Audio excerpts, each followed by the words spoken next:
Hello everyone, good morning, good morning. Welcome back to my channel. Soon after my son, daughter, and Rewell headed off to work, I went to the park next block for a quick stroll and a breath of fresh air. When I came back, I thought I must show you how I organized the space under our kitchen sink. I don't know about you, but personally, I find this area the most challenging to manage, probably because of its awkward shape and hygienic issue. I'm sure there are a lot of ways on how to manage the space, but let me show you how I did ours. Starting at the top of the sink or sink counter, I'm using these tin dispensers for our hand soap, moisturizer or hand lotion that I'm struggling to get it to work. There we go. Soap-free hand sanitizer in this third, and our dishwashing liquid inside the fourth. Those middle two needed labeling ASAP, but I'm still deliberating whether to get a label maker or not. This piece of marble from the bathroom section was just the right item to complement my dispensers. In this repurposed can is where our sponge lives, like so. Now, onto the space below.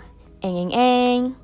Seriously, I've hunted high and low for the right storage options for a while, measured and remeasured them many times and arranged them all in my head. And finally, I was satisfied with what I found. But before we start, I had to give the shelves a good wipe first, as I like to do once a week. So, I found 3 tin pig baskets in white, which are quite handy to grab because of their size and handle. I'm putting all my bathroom and toilet cleaning agents onto this first basket right here. These products used to live under our bathroom sink if you've watched that video. If you haven't, well, you better watch it later then, right? This is their current address for now, though. I have Earthwise also right here. This beauty is my favorite cleaner of all because it's non-toxic, biodegradable, and inexpensive. Whenever I clean our bathroom or toilet, I just take the whole basket with me, which is really handy since I tend to do the cleaning once or twice a week.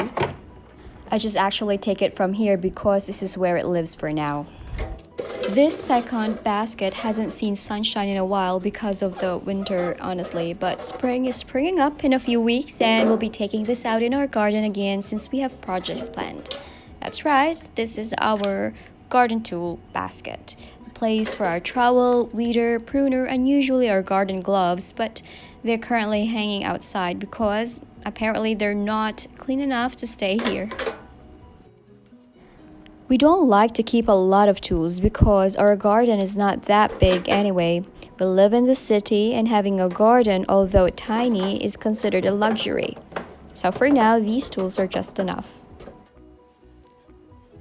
Okay, all cleaning and washing supplies for the car go into this third basket. It's labeled clearly like the rest of the containers so that Rewell and the kids can find them easily. Again, we only keep very few products in here, just the necessary ones really. And these are recommended by people to us, and so far they work just fine. And then there you go. Don't they look cute together? Inside this flat tray of the same product line is where I'm putting all our cleaning agents, our dishwashing liquid, bottles of hand soap, oven cleaner, counter spray, and a box of disposable gloves. Knowing these are all enemies of the environment is quite appalling. So I promised myself once I've finished these all up, I'm going to start concocting my own cleaning solutions or at least support eco-friendly and non-toxic cleaning products that are currently in the market right now. I'll give you an update when that happens, but there's no point throwing these products out the window right now, really, right? At least I've switched some bottles to Earthwise, which are actually plant-powered solutions, or so I've heard.